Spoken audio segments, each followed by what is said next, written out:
अस्सलामु अलैकुम। अल्हम्दुलिल्लाह नहमदुहु व नस्तईनुहु व नस्तगफिरुहु व नऊज़ु बिल्लाहि मिन शुरूरि अनफुसिना व मिन सय्यिआति अअमालिना मन यहदिहिल्लाहु फला मुदिल्ल लहु वमन युद्लिल्हु फला हादिय लहु वनशहदु अल्ला इलाहा इल्लल्लाहु वहदहु ला शरीका लहु व अशहदु अन्ना मुहम्मदन अब्दुहु व रसूलुहु अल्लज़ी अरसलहु बिल हक़्क़ि बशीरन व नज़ीरा व दाइयन इलल्लाहि बिइज़्निहि व सिराजम मुनीरा। फ़क़द क़ालल्लाहु तआला फ़ी कलामिहिल मजीद। সকলে আমার সাথে প্রাণ খুলে জোরে জোরে পড়েন আউযু বিল্লাহি মিনাশ শাইতানির রাজিম বিসমিল্লাহির রহমানির রহিম। इन्नल्लाहा व मलाइकतहु युसल्लूना अलन नबी या अय्युहल्लज़ीना आमनू सल्लू अलैहि व सल्लिमू तस्लीमा। बलगुल उला बिकमालिही कशफद्दुजा। আমি মহান আল্লাহর দরবারে শুকরিয়া আদায় করছি যে আল্লাহ দয়া করে মেহেরবানি করে আমাদের সকলকে আজকের এই কোরআনের মাহফিলে উপস্থিত হওয়ার তৌফিক দান করলেন। আমরা খুশি না বেজার? আল্লাহর দরবারে প্রাণ খুলে শুকরিয়া আদায় করি আলহামদুলিল্লাহ। কোন সকলে আমার সাথে পড়ুন রব্বানা লাকাল হামদ হামদান কাসীরান তাইয়িবান মুবারাকান ফীহি ইয়া রাব্বি লাকাল হামদু কামা ইয়ামবাগি লিজালালি ওয়াজহিকা ওয়া আযীম সুলতানিকা। মহান আল্লাহ তাআলা প্রভুর দরবারে সিজদা অবনত মস্তকে শুকরিয়া আদায় করে নিলাম। সকলে আরেকবার পড়েন আলহামদুলিল্লাহ। সম্মানিত ভাইয়েরা, আমার ভূমিকা শেষ। আমি আমার পরিচয়টা দিয়ে নেই। আমার বাড়ি মাগুরাতে, আমার নাম জাহাঙ্গীর আলম। আর আমার যোগ্যতা কত জানেন? এই যে মঞ্চের উপর যাদের বসা দেখতেছেন, যে সমস্ত আলেম ওলামা ভাই বেরাদার, ওনারা রাস্তা দিয়ে গেলে ওনাদের পায়ের নিচে যত ধুলা পড়ে অত পরিমাণ জ্ঞানও আমার নেই। এটা হলো আমার যোগ্যতা।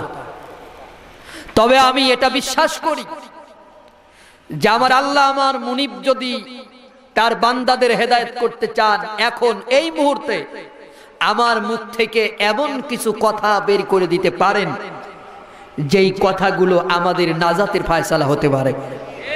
ঠিক কি না? তাহলে আমরা সাহায্য চাব কার কাছে? আল্লাহর কাছে। আল্লাহ রাব্বুল আলামিন যেন আমাদেরকে এমন কিছু কথা বলবার সুযোগ দেন যেই কথাগুলো তার গোলামদের, তার বান্দাদের খেদমতে নিয়োজিত হতে পারে। আমিন কোন। সম্মানিত বন্ধুগণ, তো আমি আমার আলোচনায় যাবার আগে আপনারা পোস্টারে লেখা দেখছেন যে জাতীয় পুরস্কার প্রাপ্ত ইসলামী সঙ্গীত শিল্পী। আরে শিল্পীর জন্ম তো আপনারা দেন। আপনাদের এই মানিকগঞ্জের শিল্পী তো বাংলাদেশের নামকরা শিল্পী। কি বলেন আপনারা? আপনাদের সামনে গান গাওয়ার সাহস আমাদের আছে? তো আমি আমার মাদের জন্য একটি গান করতে চাই। কি রাজি আছেন? বলবো?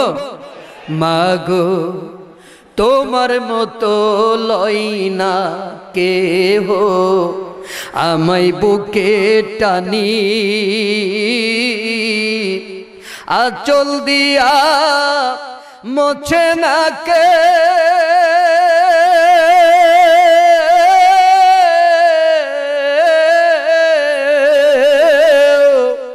আঁচল দিয়া মোছে না কেউ আমার চোখের পানি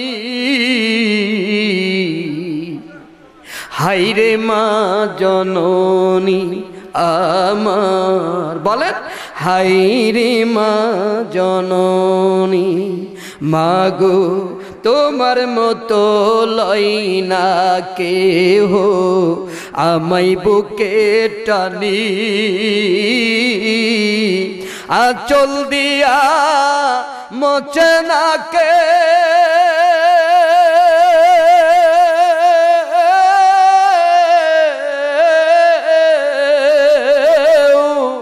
আঁচল দিয়া মোছে না কেউ আমার চোখের পানি হায়রে মা জননী আমার হায়রে মা জননী অনাদরে কাটে মাগো আমার জীবন ভাগ্য দোষে রইল বাবা দূরেতে এখন অনাদরে কাটে মাগো আমার জীবন ভাগ্য দোষে রইল বাবা দূরেতে এখন তুমিও নাই বাবাও নাই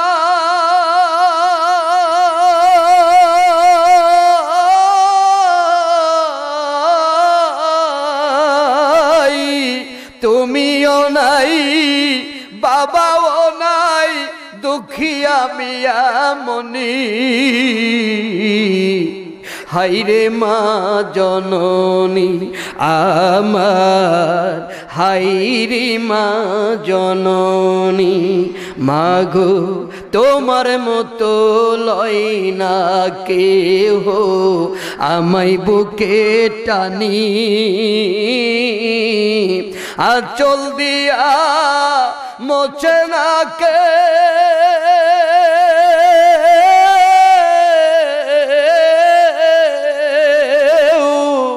আঁচল দিয়া মোছে না কেউ আমার চোখের পানি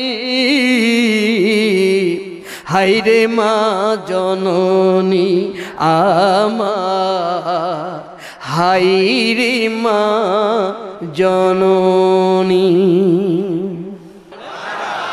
বন্ধুগণ আর কথা নয় আসেন আমরা মহাগ্রন্থ আল্লাহর কোরআনের আলোচনায় যাই প্রাণ খুলে জোরে জোরে পড়ে না আউযু বিল্লাহি মিনাশ শাইতানির রাজিম বিসমিল্লাহির রহমানির রহিম কাইফা তাকফুরুনা বিল্লাহি ওয়া কুনতুম আমওয়াতান ফাআহইয়াকুম সুম্মা ইউমীতুকুম সুম্মা ইহয়ীকুম সুম্মা ইলাইহি তুরজাউন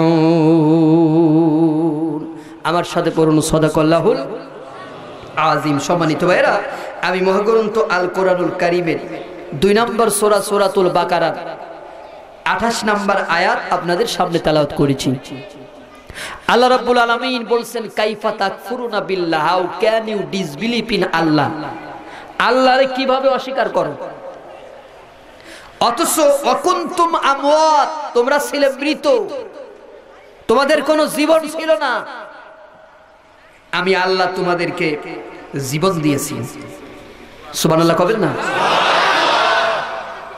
এরপরে আমি তোমাদেরকে সুম্মা ইউমীতুকুম, আমি তোমাদের মৃত্যু দিব।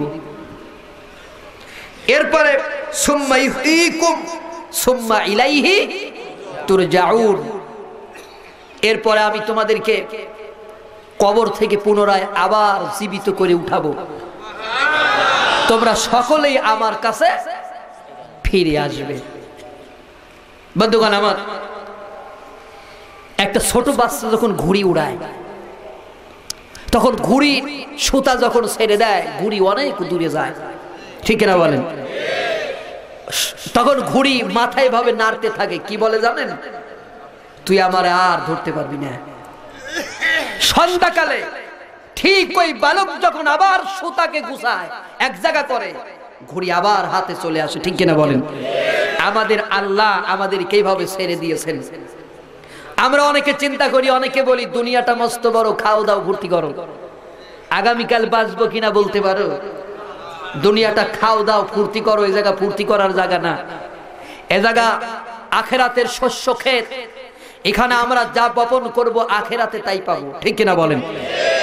তো আল্লাহ বলেন, বান্দা তুমি কিভাবে আমাকে অস্বীকার করো? তুমি ছিলে মৃত। কেন মৃত? কারণ আল্লাহ রাব্বুল আলামিন আমাদেরকে মৃত মাটির থেকে তৈরি করেছেন, মাটি থাকে মৃত। এই জন্য দেখবেন মাটির উপর কোনো ফসল বীজ ফেললেই কিন্তু সেটা গাছ হয় না, সেটাকে পানি দিয়া ভিজাইতে হয়। আল্লাহ রাব্বুল আলামিন কোরআন শরীফের ভিতরে এই কথা বলেছেন যে আমি সমুদ্রের লবণাক্ত পানিকে বাষ্পীয় আকারে আকাশে উত্থিত করি, এরপরে আমি ওই বাষ্পীয়কে মেঘে রূপান্তরিত করে বাতাসকে হুকুম করি, বাতাস তুমি এই মেঘটাকে তার নির্দিষ্ট জায়গায় নিয়ে যাও, যে জায়গায় আমি হুকুম করেছি বৃষ্টি হওয়ার জন্য। ঠিক নির্দিষ্ট জায়গায় মেঘ যখন চলে যায়, আমি মেঘকে হুকুম করি মেঘ বিন্দু বিন্দু পানি দিয়া মরা জমিনটারে ভিজাইয়া দাও। তাহলে জমিন মৃত, ঠিক কিনা বলে? সেই মৃত মাটির থেকে আমাদেরকে তৈরি করেছেন কে? জোরে বলেন কে? কিভাবে তৈরি করলেন তা আমাদের অনেকেরই জানা, তারপরও আপনাদেরকে স্মরণ করিয়ে দিবার জন্য আবার বলছে আমাদের জন্ম কিভাবে।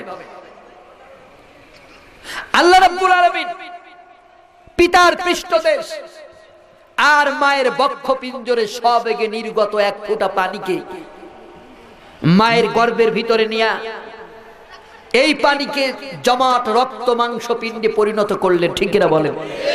এরপরে ছোট হাত দিলেন, পাও দিলেন, চোখ দিলেন, নাক দিলেন, কান দিলেন, মুখ দিলেন, সব যখন হয়ে গেল, ফাঁকা সাউনাল ইজামা লাহমা, গোশত দিয়া, চামড়া দিয়া, রং দিয়া, ছাউনি দিয়া আমার আল্লাহ তাকে ঢেকে দিলেন, সুবহানাল্লাহ। এরপরে আমাদের দিলেন রুহু। রুহুটা দিবার পরেই আমাদের খাবারের ইচ্ছা হলো, আমরা খাইতে চাইলাম। আল্লাহ রাব্বুল আলামিন কি করলেন জানেন? আল্লাহ রাব্বুল আলামিন মায়ের মাসিককে বন্ধ করে দিলেন। বন্ধ করে দিয়া আমার আপনার নাভির সাথে, মায়ের নাভির সাথে একটি তার লাগাই দিলেন। এই তারের ভিতরে রক্ত পুষগুলো খাওয়াই খাওয়াই আমাদেরকে বড় করলেন। রব্বুল আলামিন ইচ্ছা করলেন আমাদের মুখের ভিতরে রক্ত পুষগুলা ঢুকায়া খাওয়াইতে পারতেন, কিন্তু খাওয়ালেন না। তার কারণটাই হলো আল্লাহ রাব্বুল আলামিন পবিত্র, ঠিক কিনা বলেন? তার নাম পবিত্র, আল্লাহর বানানো মুখ পবিত্র। আল্লাহর বানানো পবিত্র মুখ দ্বারা আমরা আল্লাহর পবিত্র নাম জপব। এই কারণের জন্য আল্লাহ রাব্বুল আলামিন আমাদের মুখটাকে অপবিত্র করে না। আল্লাহ রাব্বুল আলামিন আমাদের মুখকে পবিত্র রেখেছে এই কারণে যে শুধুমাত্র এই পবিত্র মুখে আমরা জপব কার নাম। কিন্তু আজকে দুঃখের বিষয়, সেই পবিত্র মুখের ভিতরে আমাদের কারুর বিড়ি। আবার যদি বিড়ির কথা বলি তাহলে সিগারেট বলবে আমরা মাপ পেয়ে গেছি, সিগারেট খাওয়া মনে হয় তাহলে যায়, হুজুর তো বিড়ির কথা কইছে। বিড়ি, সিগারেট, এরপরে গাঁজা আছে কিনা, মদ আছে না, এগুলো খাইয়া মুখটাকে এমন অপবিত্র বানায়, ও অপবিত্র মুখে আল্লাহর নাম আর শোভা পায় না। আল্লাহকে ডাকলে আর আল্লাহ ডাক শোনে না। কারণ অপবিত্র মুখে আল্লাহরে ডাকলে আল্লাহ কি শোনে? আমরা এভাবে মুখটাকে অপবিত্র করে রেখেছি। ভাইরা কষ্ট হচ্ছে? বন্ধুগণ আমার, তো আল্লাহর বানানো পবিত্র মুখকে অপবিত্র করা যাবে না, কারণ এই মুখে আমাদের জপতে হবে কার নাম? আল্লাহর নাম। সম্মানিত ভাইরা আমার, দেখেন আল্লাহ সে কথা বলেছেন, আমি সেটি একটু শুনে শুনে বলি যে যখন তোমার কেউ ছিল না তখন ছিলাম আমি, এখন তোমার সব হয়েছে, পর হয়েছি আমি রে, পর হয়েছি আমি। ছোট্টকালে মায়ের কোলে যখন ছিলে তুমি, তোমার মায়ের দুগ্ধ দিয়া খাওয়াইছিলাম আমি রে, খাওয়াইছিলাম আমি। ঠিক কিনা বলেন? ওই আল্লাহরে ভুলে গিয়া, ওই আল্লাহরে ভুলে গিয়া করছো বান্দা পাপ। আল্লাহ রে ডাক রে বান্দা, আল্লাহ রে ডাক। জোরে জোরে বলেন মারহাবা। বন্ধুগণ, আল্লাহ রাব্বুল আলামিন আমাদেরকে মায়ের পেটের ভিতরে খাওয়ালেন। পৃথিবীর কোন ডাক্তার, কোন কবিরাজ, কোন নেতা আমাদের সেখানে খাবারের ব্যবস্থা করে দিতে পারে নাই, আল্লাহ খাওয়ালেন। তাহলে আমরা আল্লাহর সিজদা দিব না কেন? আল্লাহ বলেন যে কাইফা তাকফুরুনা বিল্লাহ, কিভাবে আমাকে অস্বীকার করবে তুমি? কোন কারণের জন্য আমাকে তুমি সিজদা দাও না? কেন তুমি আমার নামটা নাও না? আমি তোমার মায়ের গর্ভের ভিতরে ঢুকালাম এক ফোঁটা পানি, সেই পানিকে আমি পরিপূর্ণ করে দিয়া তোমাকে তৈরি করে ঢুকালাম পানি, কিন্তু বের করলাম সুম্মা নুখরিজুকুম তিফলা, আস্তে করে একটা বাচ্চা বের করে আনলাম। সুবহানাল্লাহ। কি বের করে আনলেন? বাচ্চা বের করে আনলেন। বাচ্চা বের করার পরে কি খাবে? বাচ্চার খাবার কি? এই নিয়া পৃথিবীর কারো টেনশন করা লাগে নাই, লেগেছে? আল্লাহ রাব্বুল আলামিন একটি বাচ্চার জন্মের 6 মাস পূর্বেই মায়ের স্তনের ভিতরে 2টা গরম দুধকে রিজার্ভ করে দিলেন। ঘনও না, পাতলাও না, তিতাও না, মিঠাও না, এমন সুস্বাদু খাবার, সমস্ত রোগের প্রতিষেধক। সুবহানাল্লাহ। আল্লাহ বলেন যে আমি এই দুধকে বাচ্চার জন্য হক করে দিলাম, এটি হলো বাচ্চার অধিকার। ওয়া হামলুহু ওয়া ফিসালুহু সালাসুনা শাহরা, মা তার সন্তানকে গর্ভে ধারণ করবে আর সন্তান ডেলিভারির পরে দুধ দেবে। এটি হচ্ছে মায়ের কাছে আমানত, আল্লাহর পক্ষ থেকে একটি সন্তানের জন্য। কিন্তু দুঃখের বিষয়, আজকে আমার দেশে অনেক মা আছে পেটে বাচ্চা আসার পরে ডাক্তারের কাছে যায়, ডাক্তারের কাছে গিয়ে বলে ডাক্তার সাহেব আমার পেটে কি আছে একটু বলে দেন তো। ডাক্তার সাহেব কয় যে তোমার পেটে একটা মেয়ে আছে। কয় মেয়ে চাই না কেন? কয় যে আমার 3টা হয়েছে, আর একটা মেয়ে হলে আমার স্বামী আমার পিতা মেরে ফেলাবে অথবা আমার তালাক দেবে, এই মেয়ে আমি চাই না, এই মেয়েকে অবসান করে দাও। ট্যাবলেট খাইয়া, বড়ি খাইয়া, ইনজেকশন দিয়া পেটের বাচ্চাকে, জীবন্ত বাচ্চাকে ডাস্টবিনে ছুঁড়ে ফেলে দিচ্ছে। আপনারা বলেন যে কন্যা সন্তানকে জীবন্ত কবর দেওয়ার জন্য জাহেলিয়াতের মানুষগুলো যদি জাহান্নামে যেতে পারে, তাহলে এই মা বাবারা আজকে আপনার জীবিত সন্তানকে পেট থেকে ডেলিভারি করে ফেলে দিচ্ছে, এরা জাহান্নামে যাবে কিনা? এই হলো এক প্রকারের মা। সন্তান ডেলিভারির পরে সন্তানকে দুধ দেয় না, ডাক্তারের কাছে গিয়ে বলে ডাক্তার আমার দুধ শুকায় দেন। বড়ি খাইয়া ইনজেকশন দিয়া বুকের দুধ শুকায় দিচ্ছে। বাজার থেকে ফিডার কিনে আনতেছে। কি আপনাদের এলাকায় এরকমের মেয়ে মনে হয় একটাও নাই? বাচ্চারে দুধ দেয় না কেন? কারণ বাচ্চা যদি দুধ খাইয়া অভ্যস্ত হয়ে যায় তাহলে উনি আর ডেটিং বাজি করতে যাইতে পারবে না। মডার্ন মা দেখবেন যে কানের ভিতরে হেডফোন, জিন্সের প্যান্ট পরা, গেঞ্জি গায়ে, উড়না নাই, ভাইনেটি ব্যাগ ঘাড়ে, বাচ্চা কোলে, বাচ্চার মুখের ভিতরে ফিডার ঢুকাইয়ে উনি গান শুনতেছেন। আছে নাকি এরকমের মা? আছে। সায়েন্স বলেছে, বিজ্ঞান বলেছে, একটি মা যদি তার সন্তানকে মুখের দুধ খাওয়ায়, ওই মায়ের 2 চোখ আর সন্তানের 2 চোখ 8 ইঞ্চির ভিতর চলে আসে। মা সন্তানকে 2 চোখ ভরে দেখে, সন্তানও মাকে 2 চোখ ভরে দেখে। দুজনের প্রতি দুজনের মহব্বত তৈরি হয়, ভালোবাসা তৈরি হয়। মাও সন্তানকে ছাড়া থাকতে পারে না, সন্তানও মার ছাড়া থাকতে পারে না। আর আজকের সন্তানেরা মাশাআল্লাহ, মা হইছে যেমন 420, ওরকমের পেট থেকে যুগুলি বেরোচ্ছে অধিকাংশ 420।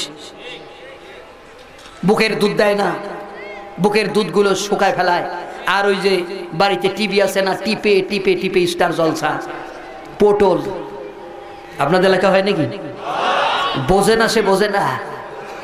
স্বামী বেচারি আইসা বলে যে আমার একটু রিমোট দাও তো, আমি খবর দেখি কয় আমার পটল আছে। পটল হয়ে যাবার কয় যে বোঝে না, সে বোঝে না আছে। কি আপনাদের এলাকা আছে? বাচ্চাকে পাশে শুয়াইয়া ফিডার গালের ভিতর ঢুকায়ে উনি টিভি দেখতেছে, বাচ্চার গাল থেকে দুধ বেরিয়ে গেছে, সে খবর রাখে না। বাচ্চা পড়ে যাচ্ছে, সে খবর রাখে না, সিরিয়াল দেখতেছে। এই জন্য বাংলাদেশের এক শিল্পী মনের কষ্টে একটা গান লিখছে, আপনাদের শোনাই আমি। সে বলতেছে, ধর্ম কর্ম ছাড়তে পারে ওরা, নামাজ রোজা ছাড়তে পারে ওরা, ছাড়বে না হিন্দি সিরিয়াল। হিন্দি এখন ঘরে ঘরে বাদাইছে গোলমাল ভাই রে, স্টার জলসা ঘরে ঘরে বাদাইছে গোলমাল। ঠিক না বেঢি? কাজের মেয়ে মর্জি না হয় হিন্দি গানের ভক্ত, সে পাশের বাড়ির মধনের কয় তুমসে প্যার করতে হো। আমার দাদার বয়স 80 বছর। কয় বছর? আমার দাদার বয়স 80 বছর, হিন্দি গানে মারে তাল। হিন্দি এখন ঘরে ঘরে বাদাইছে গোলমাল ভাই রে, স্টার জলসা ঘরে ঘরে বাদাইছে গোলমাল। ঠিক না বেঢি?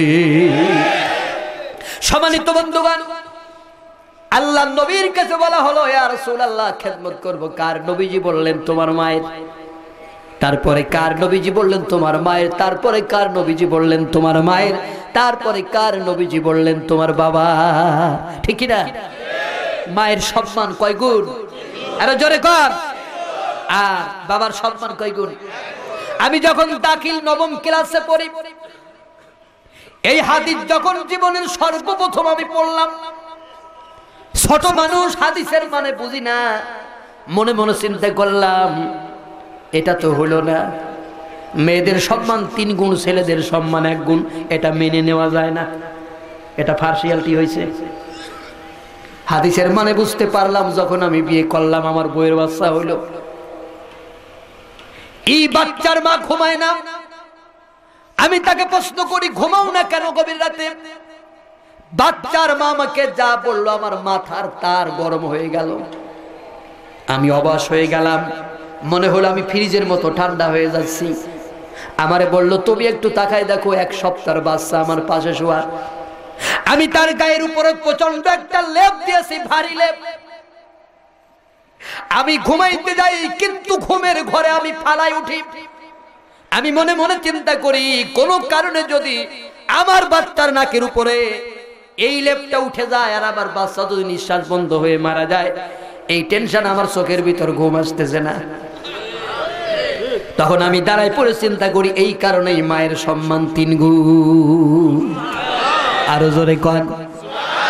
একটা মা সন্তান ডেলিভারি করতে গিয়া এতটা রক্তক্ষরণ হয় মায়ের, রাসূল বলেছেন জিহাদের ময়দানে গেলে একটা মানুষ রক্তাক্ত হয়ে গেলে ওই মানুষটার আমলনামার ভিতরে যত পরিমাণ সওয়াব লেখা হয়, একটা মা সন্তান ডেলিভারি করলে ওই মায়ের আমলনামার ভিতর সমপরিমাণ নেকির লেখা হয়। ও মা, তোমাদের জন্য কত মর্যাদা, কত ফ্যাসিলিটি আল্লাহ দিয়েছে। আল্লাহর নবী বলেন, একটা মৃত মানুষকে জীবিত করতে পারলে যেই সব একটা মানুষ পাবে, একটা মা তার সন্তানের গালের ভিতরে 1 ফোঁটা দুধ দেওয়ার সাথে সাথে সমপরিমাণ নেকি আমার আল্লাহ লিখে দেবে। সেই বাচ্চারে দুধ দেয় না, ফিডার খাওয়ায়। ঠিক কিনা বলেন? আরো জোরে কয়েন। এই জন্য সন্তানের মায়ের প্রতি ভালোবাসা হয় না। আপনাদের এলাকায় হাঁসের পেটের তলে মুরগির ডিম দেয় না, মুরগির পেটের তলে হাঁসের ডিম দেয়? কথা কন। মুরগির পেটের তলে। মাগুরার লোকেও তো তাই করে। কি মুরগির পেটের তলে হাঁসের ডিম দেয় না? হ্যাঁ তাই তো, এ করছে এখন করছে। মুরগির পেটের তলে হাঁসের ডিম দেয়, বাচ্চা বেরোয়।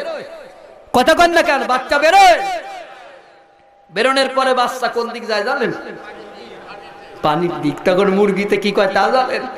মুরগিতে তখন যেন বলতে থাকে, ও আল্লাহ, আমি ওরে কই যে, oh my dear son, come to me. ও কয়, no never, I shall go to pani. Allah, what is this? আল্লাহ বলে, চিল্লাবি না, এই বাচ্চা তোর না, এই বাচ্চা হলো হাঁসের বাচ্চা। আর ঈদের দিন সকালবেলা মা ফোন ধরে বসে আছে, এই বুঝি আমার বল্টু আমার ফোন দিল, কিন্তু বল্টু আছে ডেনমার্কে, ফোন দেয় না। দুপুর গড়িয়ে যায়, ফোন দেয় না। সন্ধ্যা হয়ে যায়, ফোন দেয় না। মা তখন বলতে থাকে, ও গড, আমার বল্টুরে এত কষ্ট করে আমি লালন পালন করলাম, ডেনমার্কে গিয়া কে আমারে ভুলে গেল। তখন গায়েব থেকে আওয়াজ হয়, কে জানি ডেকে ডেকে বলো, বল্টুর মা, ওই বাচ্চা তোমার না, ওই বাচ্চা হলো ফিডারের বাচ্চা। মানে তুমি ফিডার খাওয়াইছো না, ও হলো ফিডারের বাচ্চা, ও তোমার প্রতি ওর ভালোবাসা নাই। ঠিক কিনা বলেন বন্ধুগণ আমার? এই জন্য আমি মাদেরকে বলি, মা গো, দুধ দিবা তুমি, যদি তোমার সন্তানকে দুধ দাও, আমি বিশ্বাস করি না যে কোনো দুধের বাচ্চা তার মা বাবার সাথে নাফরমানি করতে পারে। কারণ কি জানেন? কারণ হলো, আরে স্বার্থ ছাড়া দুনিয়ায় কেউ ভালোবাসে না, বিনা স্বার্থে দুনিয়ায় কেউ কাছে আসে না, স্বার্থ ছাড়া ভালোবাসে শুধু আমার মা। ঠিক না বেঠিক? এই গানের মানে কি জানেন? আজকে আমি জাহাঙ্গীর আলমের কণ্ঠে জোর আছে, সুর আছে, তাই মানুষ আমারে দাওয়াত দেয়। আমার কণ্ঠে জোর নাই, সুর নাই, আল্লাহর কসম জীবনও আমারে কেউ দাওয়াত দেবে না। দাওয়াত দেবে? মারে ডাকে না, শাশুড়ি ডাকে। তুই মারে মা কোস না, 6 মাস শাশুড়ি আম্মা ডাকিস কে? কয় যে আম্মাই পোল্ট্রি খাওয়ায়, এই জন্য আম্মারে আম্মা বলে ডাকে। আর একটু আওয়াজ বাড়ায় দেন। কই গেল এরা? আম্মাই আম্মাই কি খাওয়ায়? পোল্ট্রি খাওয়ায়। ভাইরা কষ্ট হচ্ছে? আরেকবার পরীক্ষা করি, সুবহানাল্লাহ কোন? আম্মাই পোল্ট্রি খাওয়ায়। তা আমি কই যে আম্মার পোল্ট্রি খাবা, আম্মার মেয়ের ঠ্যাঙে জোরে বাড়ি মারমা। বাইরে না, উদাহরণ দিচ্ছি, একটু কম দেবে সাউন্ড না, একটু কমায় দেন তো। আপনি আম্মার মেয়ের ঠ্যাঙে বাড়ি দিয়ে তাকে হসপিটালে ভর্তি করবেন, উদাহরণ দিচ্ছি। সোজা চলে যাবেন আম্মার বাড়ি, গিয়া বলবেন, আম্মা, আমি আপনার বড় জামাই, আজকে সকালবেলা আপনার মেয়ের ঠ্যাঙে বাড়ি মেরে ঠ্যাং ভেঙে হসপিটালে ভর্তি করে দিয়ে আপনার বাড়ি আসলাম। আম্মা, বড় কষ্ট হয়েছে, 1 গিলাস শরবত আর একটা পোল্ট্রি আমারে খাওয়ান। আম্মা ঘরে গিয়া এত বড় কুরবানি ছুরি বাড়ি করে আনবে, ঠিক কি? গলার কাছে ধরে বলবে, হারামখোর, আমার মেয়ের মেরে আমার বাড়ি দাঁড়ায় পোল্ট্রি খাবি, খারাপ তোর জনমের মতো খাওয়াচ্ছি। ঠিক কিনা বলেন? পৃথিবীর ভিতরে এমন কোন সুইপার নাই যেই সুইপার টাকা ছাড়া পায়খানা পরিষ্কার করে। পৃথিবীর ভিতরে একটা সুইপার আছে, পায়খানা পরিষ্কার করে, টাকা নেয় না, তার নাম হলো মা। ঠিক কিনা বলো? আমি জাহাঙ্গীর আলম আমার দিয়া বুঝি, আমার বাচ্চা যখন পায়খানা করে আমি নাক ধরি, ঘরের ভিতরে স্প্রে ছিটাই, গন্ধ। আমি লক্ষ্য করি আমার বাচ্চার মা নাকও ধরে না, স্প্রেও ছিটায় না। আমার বাচ্চার মা বাচ্চাকে ওয়াশরুমের ভিতরে নিয়ে ধুয়ে বুঝে পরিষ্কার করে 2টা গালে 2টা চুমা যখন মারে, তখন আমি মনে মনে চিন্তা করি, এই কারণের জন্য মায়ের সম্মান 3 গুণ। কথা কি বোঝা যায়? ও মুসলমানেরা, কথা বোঝা যায়? বন্ধুগণ আমার, এই কারণের জন্য আমি মানুষদেরকে বলি, ও মানুষেরা, পৃথিবীর ভিতরে এমন কোন নার্স পাওয়া যাবে না যেই নার্স টাকা ছাড়া সেবা দেয়। আমার মা, আপনার মা সারা জীবন ভরে সেবা দিয়েছে, 1টা টাকাও আমাদের কাছ থেকে নেয় না। আরে কাদা আর খড়কুটা দিয়ে মাটির মূর্তি গড়ে লক্ষ টাকা দাবি করে মূর্তির কারি করে। ঠিক কিনা বলেন? মায়া আমার সুন্দর দেহ গড়ে দিয়া মূল্য নিল না, মায় আমার সুন্দর দেহ গড়ে দিয়া মূল্য চাইল না,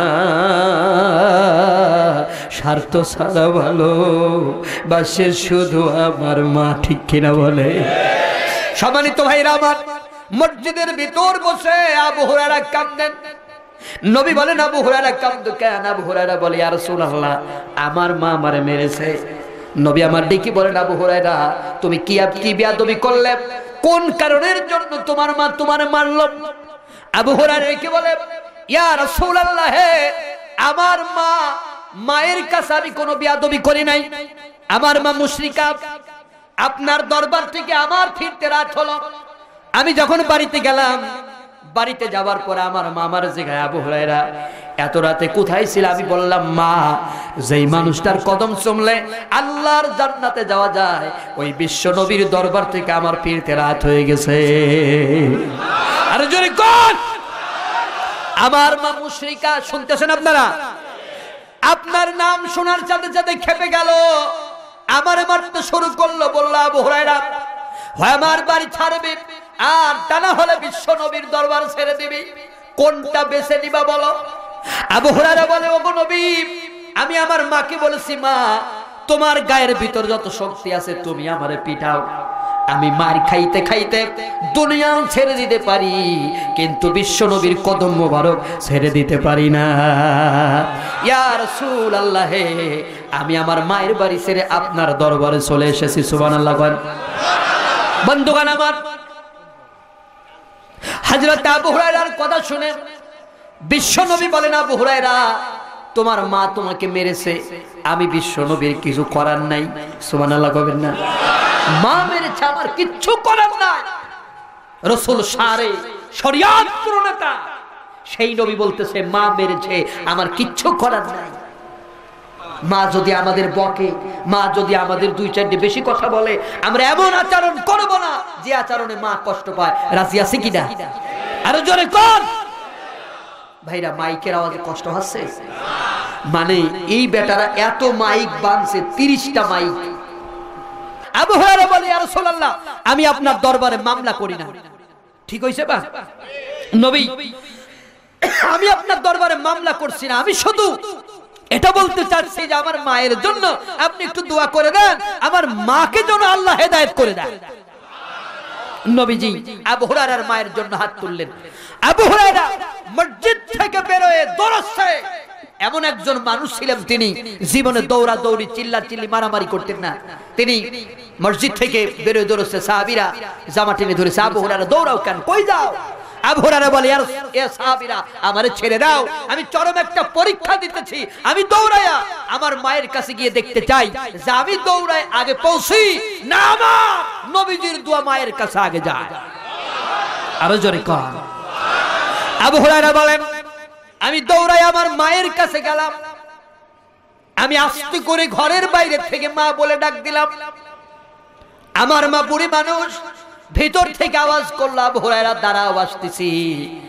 আমি আমার মায়ের কণ্ঠের আওয়াজ শুনে বুঝে নিলাম আমার মায়ের কণ্ঠের ভিতরে শিরকিয়াতের কোনো গন্ধ নাই, আমার মায়ের কণ্ঠের ভিতরে তাওহীদের গন্ধ পাওয়া যায়। আমার মা বুড়ি মানুষ, দরজা খুললেন। আমি লক্ষ্য করলাম আমার মায়ের চুলের গোড়া থেকে পানি পড়তেছে। তার মানে বুঝে নিলাম আমার মা গোসল করে পবিত্র হয়েছে। আমার কাছে আসলো আর আমারে জড়ায় ধরে কাঁদতেছে আর বলতেছে, আবু হুরায়রা, আমি তোমার মারার পর থেকে আমার কলিজার ভিতর ব্যথা লাগতেছে। আমি মনে মনে চিন্তা করি, আমার আবু হুরায়রা তো খারাপ জায়গা যায় নাই, বিশ্ব নবীর কাছে গেছে।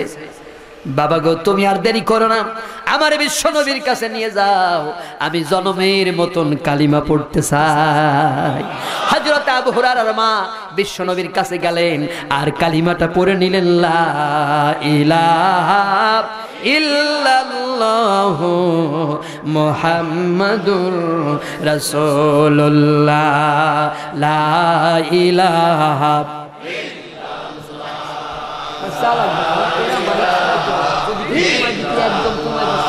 যদি কই বাড়াই দিতে একদম খাতা গেছে। হালকা লা ইলাহা ইল্লাল্লাহ। ভাইরা কষ্ট হয়, লা ইলাহা ইল্লাল্লাহ মুহাম্মাদুর রাসূলুল্লাহ। সকলে পড়ুন সাল্লাল্লাহু আলাইহি সাল্লাম। ভাইরা কষ্ট হচ্ছে না তো? তাহলে আরেকবার পরীক্ষা করি, সুবহানাল্লাহ কোন?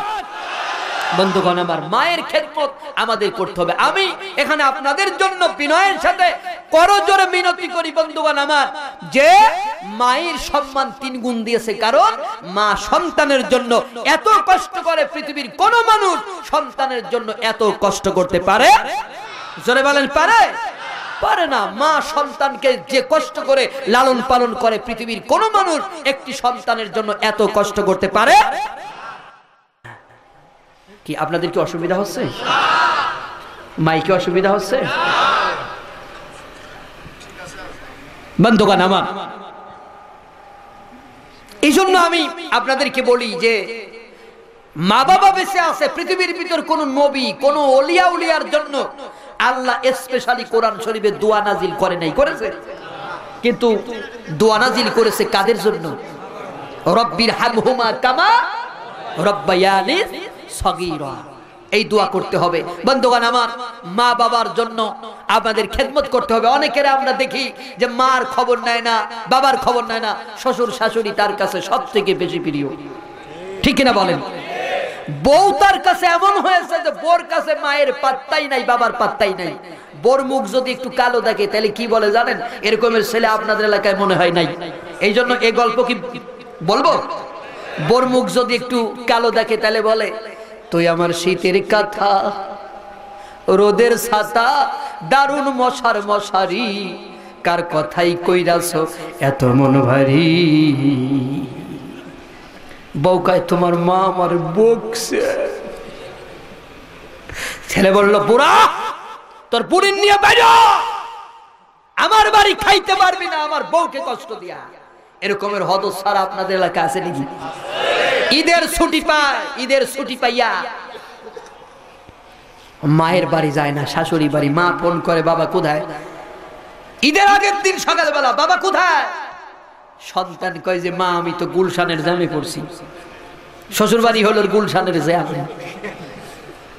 এরকমের ছেলে আপনাদের এলাকা আছে না? আছে না? ওই ছেলেদের জন্য একটি গান গাইতে চাই, বলবো? যারা মাকে ভালোবাসো না,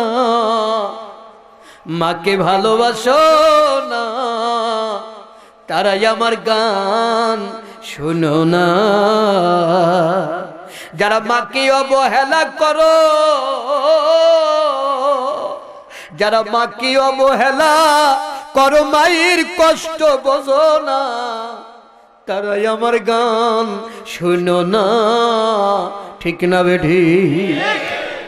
ও মায়ের কটা নারী ছিঁড়ে তুমি দুনিয়াতে এলে, একদিন কি হিসাব করে দেখেছো ও ছেলে, ঠিক না বলেন? সেই জান তোমাকে রেখে করো, সেই জান তোমাকে রেখে করো হুজুর বাবার সাধনা, তারাই আমার গান শুনো না। মারহাবা কোন? যারা মায়ের গায়ে সিরা শাড়ি দিয়েছে, বাবার গায়ে সিরা লুঙ্গি দিয়েছে, তাদের জন্য বলি, আরে খাওয়াইয়া ক্ষীর দধি দুগ্ধ, হুজুর বাবাই করছো মুগ্ধ, জ্যান্ত বাপ তোর অনাহারে রয়, আরে স্বর্গপুরে চাই হবে রে মা বাবার বেদনায়, ঠিক না বেঠি? তুমি যতই স্বর্গের আশা করো, যতই স্বর্গ তুমি তালাশ করো, বাবা মারে কষ্ট দিয়ে, বাবা মারে না খাওয়াইয়ে কোনোদিনও কোনো হুজুরের কাছে গিয়া আল্লাহর জান্নাত পাওয়া যাবে কোনোদিনও সম্ভব নয়। এই জন্য আমার মাদেরকে বলি, মাগো তোমাদের মর্যাদা অনেক বেশি, আল্লাহর কাছে তোমরা অনেক মর্যাদা পেয়েছো, খবরদার সেই মর্যাদাকে তোমরা হানি করো না। কিন্তু আজকে আমরা কি দেখি যে মারা জিন্সের প্যান্ট পরে গেঞ্জি গায়ে দেয়, সন্তানের কোনো খোঁজ খবর রাখে না, শাশুড়ি মায়ের কাছে সন্তানকে ফেলে দিয়া, ফিডারে দুধ ভরে দিয়া চলে যাচ্ছে বাজারে, চলে যাচ্ছে মার্কেটে, চলে যাচ্ছে ডেটিং বাজিতে, আর সন্তান বাড়িতে পড়ে থাকে। এই ফিডারের বাচ্চাগুলো জীবনেও মা বাবার সম্মান করবে না।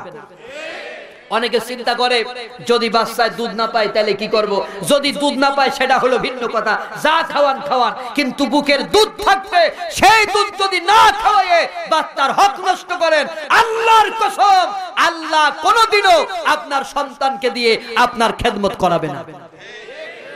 তাহলে আমাদের মা বোনদের বিনয়ের সাথে অনুরোধ করি, মাগো দয়া করে মেহেরবানি করে তোমরা তোমাদের সন্তানগুলোকে বুকের দুধ দেবে, কারণ বুকের দুধ খাওয়া একটা সন্তানের জন্য হক। কথা কি বোঝা যায় ভাইরা আমার?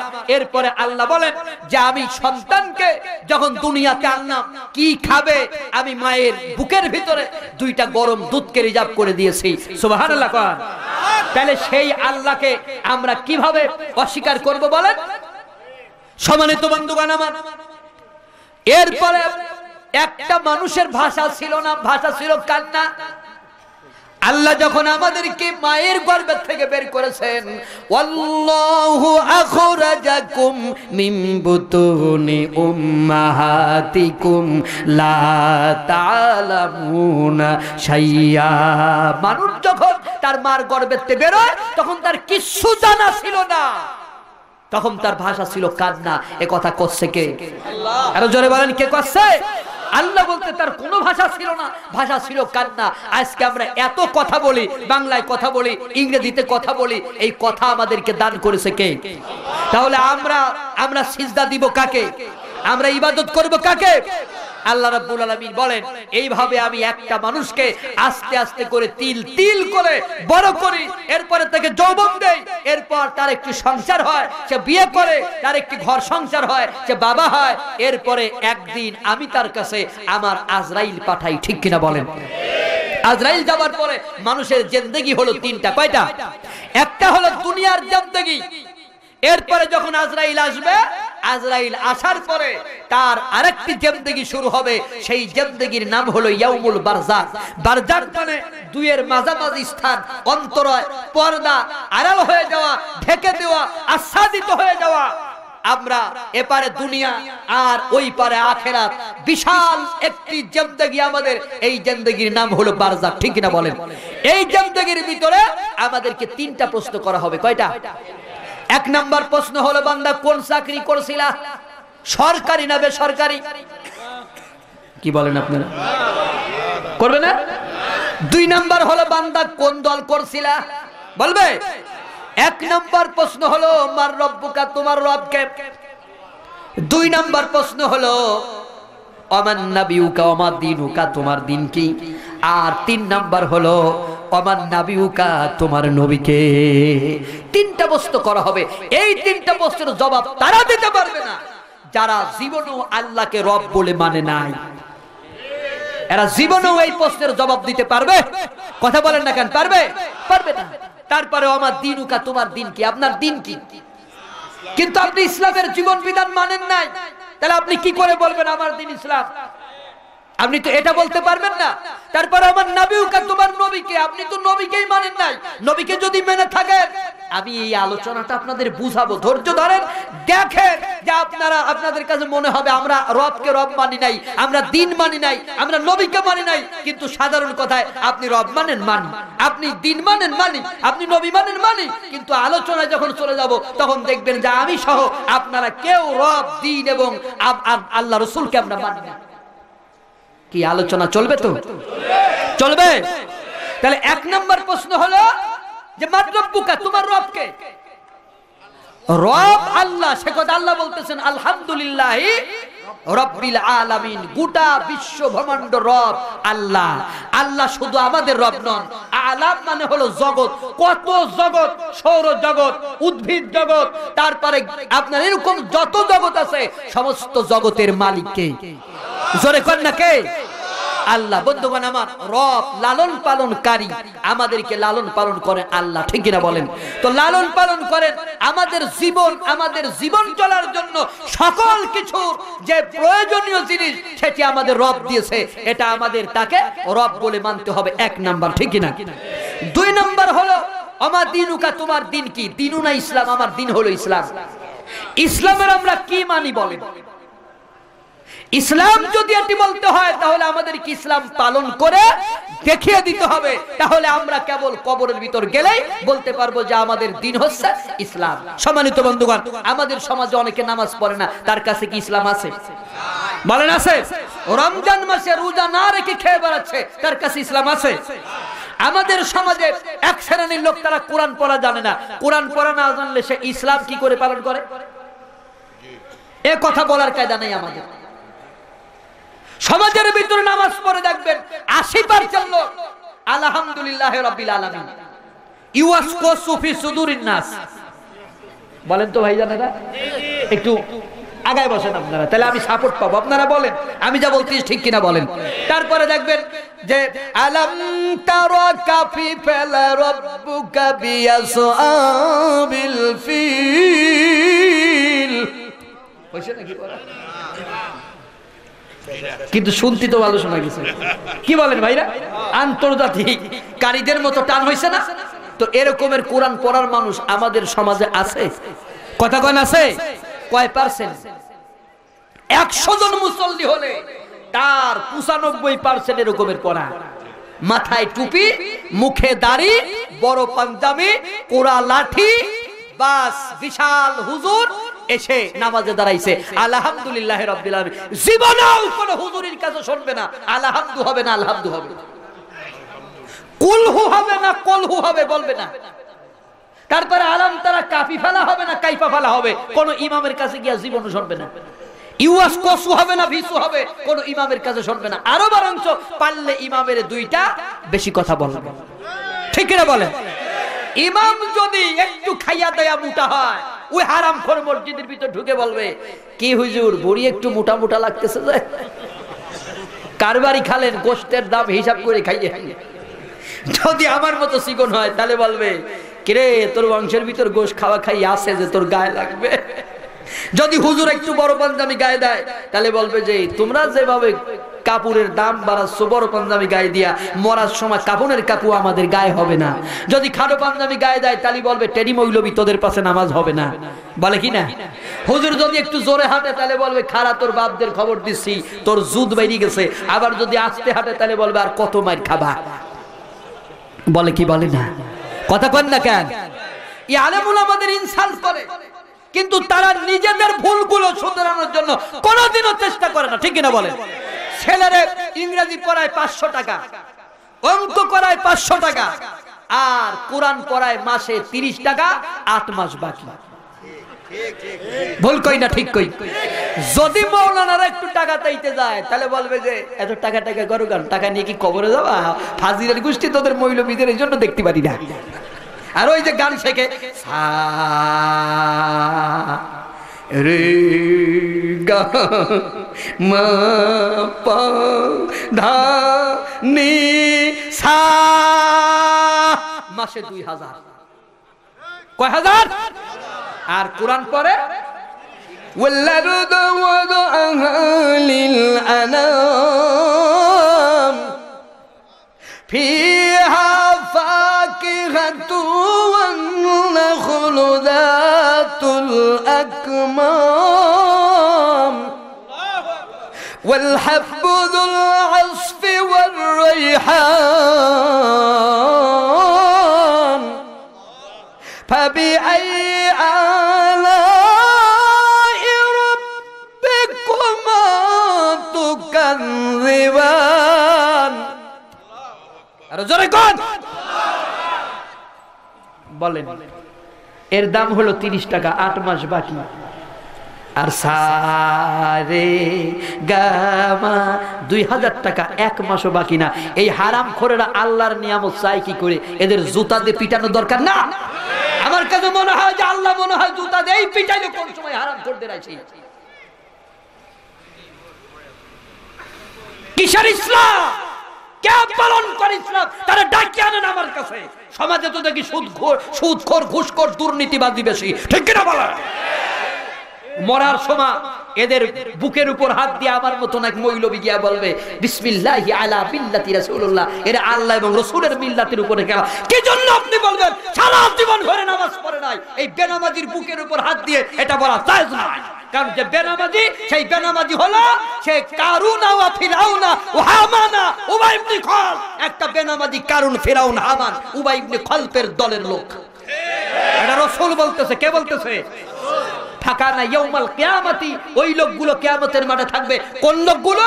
ওয়ামান লাম ইউহাফিজ আলাইহা, যে ব্যক্তি নামাজের হিফাজত করবে না, লাম ইয়াকুল্লাহু নূরান ওয়া বুরহানান ওয়া নাজাতান ইয়াউমাল কিয়ামা, ওর নামাজ ওর জন্য নাজাতের ফয়সালা হবে না, নামাজ ওর জন্য কোনোভাবেই ফয়সালা করবে না নাজাতের জান্নাতের, ওর আপনার হাসর হবে। থাকানা ইয়াউমাল কিয়ামতি মাআ কারুনা ওয়া ফিরাউনা ওয়া হামানা ওয়া ইবনে খলফ, ওর হাসর হবে কারুন, ফিরাউন, হামান, উবাই ইবনে খলফের সাথে। তাহলে এই হারামখোর বেনামাজিদের বুকের উপর হাত দিয়ে আমার মতো ফুটো মৌলবি কোন সাহসে কয় যে বিসমিল্লাহি আলা মিল্লাতি রাসূলুল্লাহ? এখন কোন বেনামাজি মরে গেলে আপনারা বুকের উপর হাত দিয়ে বলবেন যে এ হলো কারুন, ফিরাউন, হামানের দলের লোক।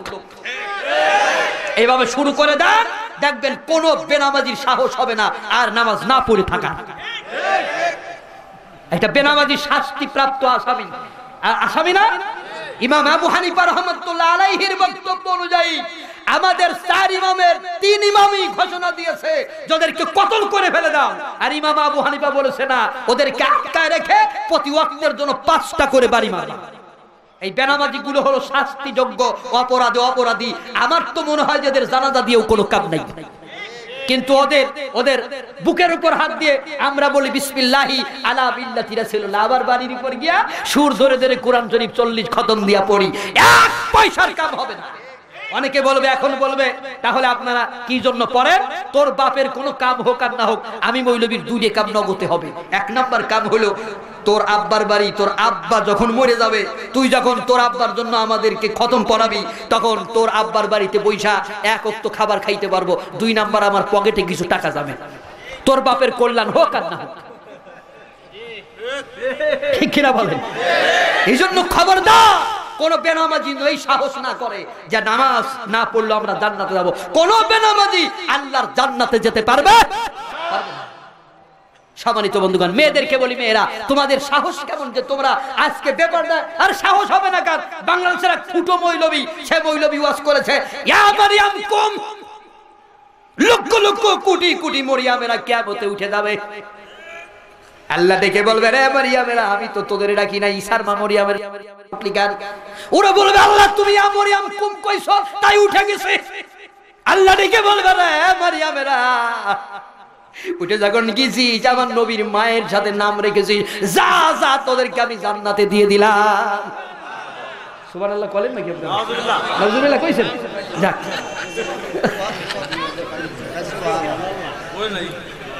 মরিয়াম নাম রাখার কারণে কেউ যদি জান্নাতে চলে যায়, তাহলে এই যে যেগুলো উড়না ছাড়া ঘুরে বেড়াচ্ছে, এইগুলোর কি হবে?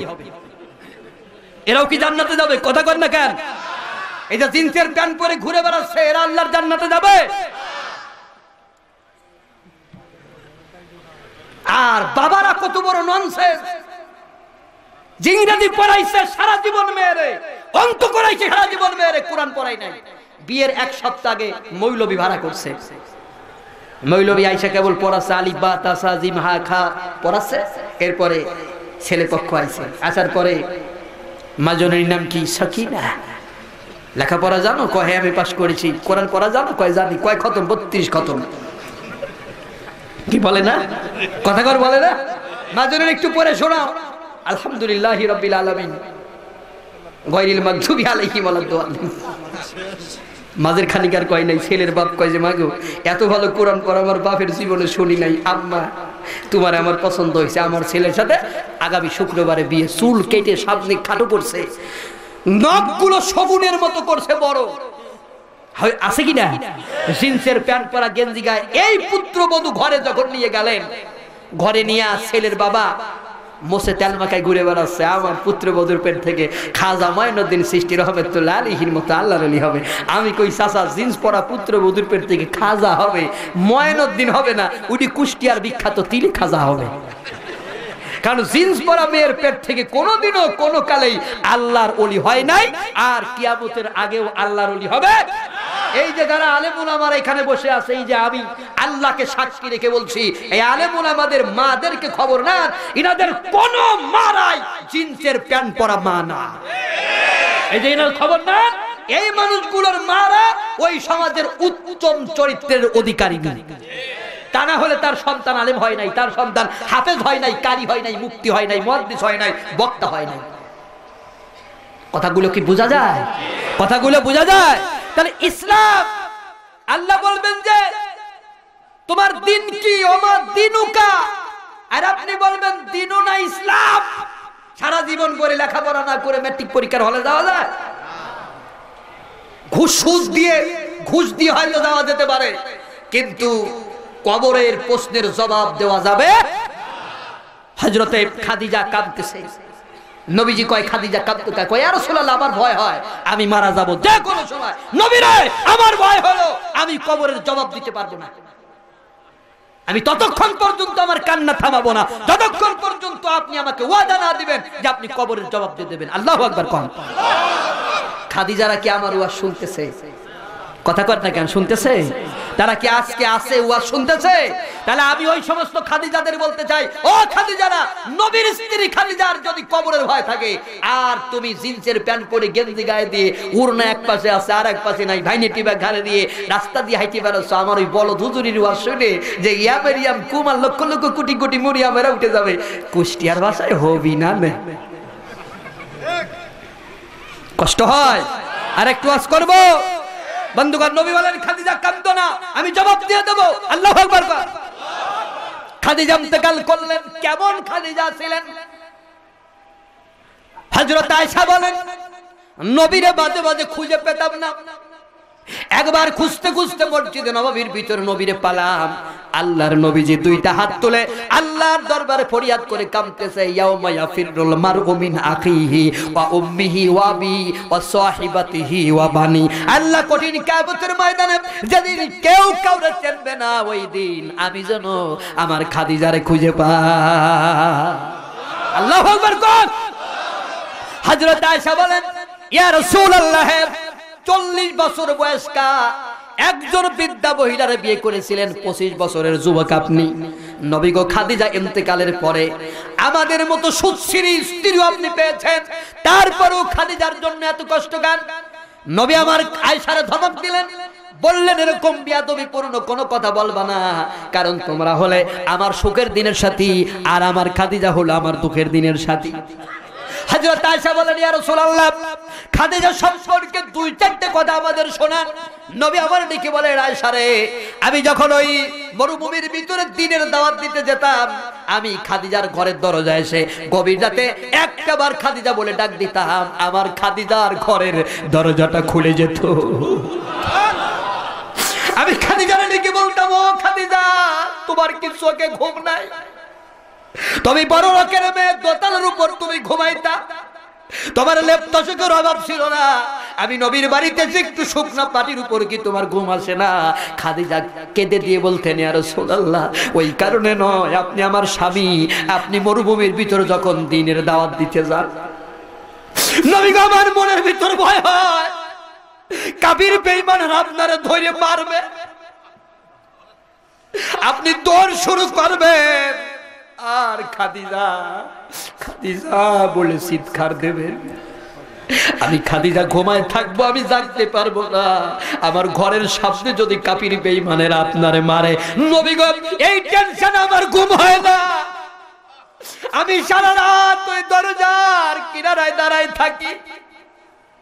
নবী গো আপনি একবার খাদিজা বলে ডাক দেন, আমি খাদিজার ঘরের দরজাটা খুলে যায়। সুবহানাল্লাহ। ওই খাদিজা সম্পর্কে নবী আমার বলেন, আমি জাবালে নূরের ভিতর জিবরাইলের সাথে গল্প করতেছি। সুবহানাল্লাহ। এমন সময় জিবরাইল আমিন আমারে বললেন ইয়া রাসূলুল্লাহ এ জায়গা আর থাকা যাবে না। নবী আমারে ডেকে বলে কেন গো থাকা যাবে না? জিবরাইল বলে ওগো নবী লক্ষ্য করেন মা খাদিজা আপনার জন্য খাবার বহন করে আনতেছে। বন্ধুরা আমার, আজকে জাবালে নূরে উঠবেন, সৌদি সরকার রাস্তা করে দিয়েছে। আমার মতো যুবকের যদি এখনো 2 ঘন্টা সময় লাগে, তখন তো রাস্তা ছিল না, খাদিজার কয় ঘন্টা লাগতো? খাদ্যগুলো বহন করে নিয়ে আমার নবীর কাছে যাইতেন। আমার নবীজি খাদিজারে দেখে মুস্কি মুস্কি হাসতেছে। খাদিজা দেখে বলো, নবী হাসেন কেন? আমি বুড়ি মানুষরে দেখা কি আপনার হাসি পাচ্ছে? নবী আমার দিকে বলে, খাদিজা রে, আমি হাসতেছি, আল্লাহ তোমার এত সম্মান দেছে, তোমার সম্মানের কারণে। খাদিজা বলেন, কিসের সম্মান? নবীজি বলেন, ও খাদিজা, এই মাত্র জিবরাইল আমিন আমার পাশে বসা ছিল, চলে গেল আর বলে গেল, ইয়া রাসূলুল্লাহ, খাদিজা আসলে আপনি বলে দেবেন, ও খাদিজা, আমার আল্লাহ তোমার সালাম জানাইছে। খাদিজার চোখের পানি ছেড়ে দিয়ে দিয়ে কাঁদতেছে। নবী আমার ডেকে বলো, খাদিজা কাঁদছো কেন? খাদিজা ডেকে বলে, ইয়া রাসূলুল্লাহ, আমি আল্লাহর সালামের জবাব কেমনে দিতে হয় তাও জানি না, এই জন্য আমি কাঁদতেছি। নবী আমার ডেকে বলো, খাদিজা, শুধু আল্লাহ তোমার সালাম জানাই নাই, জিবরাইল আমিনও তোমার সালাম জানাইছে। ওই খাদিজা ইন্তেকাল করবেন, তার কবরে যাওয়ার ভয়, ঠিক কিনা বলেন? আরো জোরে কোন। ও মা, তোমার কেন কবরে যাওয়ার ভয় হয় না? বন্ধুরা আমার, ঘটনাটা একটু পরে বলে। নবীর মেয়ে ফাতিমা, নবীর কলিজার টুকরা, নবীজির মা আমিনা মারা যাবার পরে নবীজি মা মা বলে ফাতিমারই ডাকতেন। ফাতিমা হলো নবীর মা। আল্লাহু আকবার। বন্ধুগণ আমার, ফাতিমা মরার আগে স্বামী আলীরে কেঁদে বললেন, স্বামী গো, আমি মারা যাবার পরে দিনের ভাগে আমার জানাজা করবেন না, রাতের আধারে আমার জানাজা করবেন। বেশি মানুষ খবর দেবেন না, অল্প মানুষ নিয়ে করবেন। আলী বলে, ফাতিমারে, দিনের বেলায় তোমার জানাজা করব না কেন? ফাতিমা বলেন, ও স্বামী, আমাকে যদি দিনের ভাগে আপনি জানাজা করেন, কাফনের কাপড়ের উপর দিয়া মানুষ বুঝে নিতে পারবে নবীর মেয়ে ফাতিমা কয় হাত চওড়া ছিল, কয় হাত লম্বা ছিল। আল্লাহু আকবার বলবেন না? ফাতিমা মরে যাবার পরে তার পর্দার দরকার হচ্ছে, আর আমাদের ফাতিমাদের বেঁচে থাকতেও পর্দার দরকার হয় না। জিন্সের প্যান্ট গেঞ্জি গায়ে ওড়না।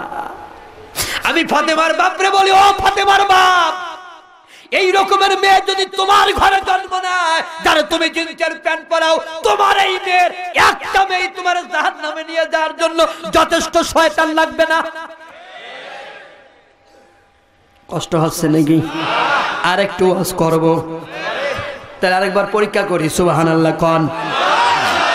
বন্ধুগণ আমার, ফাতিমা ইন্তেকাল করলেন, কবর খোঁড়ার জন্য আবু যার গিফারি গেলেন। কবর খুঁড়ে কবরের ভিতর দাঁড়ায় পড়ে চিৎকার দিয়ে বলতেছো, কবর, তুমি জানো তোমার ভিতর আজকে কে আসবে? তোমার ভিতর আসবে বিশ্ব নবী। নবীজির মা আমিনা ইন্তেকালের পরে যারে নবী মা মা বলে ডাকতো, ওই নবীজির মা ফাতিমা আসবে। খবরদার, ফাতিমার সাথে বেয়াদবি করা যাবে না। আরে কবরের মাটি, রাসূল বেঁচে থাকতে তারে আসাদুল্লাহ বলেছে, আল্লাহর বাগ বলেছে, ওই আলীর স্ত্রী তোর ভিতর আসবে, খবরদার বেয়াদবি করবি না। আরে কবরের মাটি, তোর ভিতর আসবে হাসান হুসাইন, ইন্নাল হাসান ওয়াল হুসাইন সাইয়্যিদা শাবাবি আহলিল জান্নাত। যে হাসান এবং হুসাইন জান্নাতের নওজোয়ান হবে, খবরদার হাসান এবং হুসাইনের মায়ের সাথে বেয়াদবি করা যাবে না। আল্লাহু আকবার বলেন। আরে কবরের মাটি, তোমার ভিতর আসবে খাতুনে জান্নাত, জান্নাতের সরদারিনী, খবরদার বেয়াদবি করা যাবে না। কবরের মাটি থরথর করে কাঁপতেছে, কবরের থেকে আওয়াজ বের হচ্ছে, আবু যার গিফারি, আমি নবীর মেয়ে ফাতিমারে চিনি না, আলীর স্ত্রীকে চিনি না, হাসান হুসাইনের মারে আমি চিনি না, আমি ফাতিমারে চিনি না, আমল চিনি। যদি আমল ভালো হয় আমার কবর থেকে বেঁচে যাবে, আর যদি আমল ভালো না হয় আমি কবরের মাটি এত সংকীর্ণ করে দেবো, আমার জায়গাটা ডান পাজরের হাড়গুলি বাম পাজরের ভিতরে ঢুকে যাবে, আর বাম পাজরের হাড়গুলি ডান পাজরের ভিতরে ঢুকে যাবে। আমি কবরের মাটি আমার থেকে কেউ ছাড়া পাবে না। এজন্য আমি আমার মাদেরকে ডেকে বলি, মা গো, মৃত্যু অবধারিত, আমাদের মরতেই হবে, ঠিক কিনা বলেন? আল্লাহ বলেছেন, কুল্লু নাফসিন যায়িকাতুল মাউত, every person must test death. জীবন নিলেই মৃত্যুর স্বাদ গ্রহণ করতে হবে। সুতরাং ও মা, ও বাবারা, আমরা যখন মারা যাব, আমরা যখন কবরের ভিতরে যাব, কবরের ভিতরে গেলে আমাদের প্রশ্ন করবে ইসলাম কি? ইসলাম যদি বলতেছেন আমাদের নাম, আমাদের ধর্মের নাম ইসলাম, তাহলে ইসলামের অন্যতম একটা বিষয় হলো কোরআন পড়া জানতে হবে, ঠিক কিনা বলে?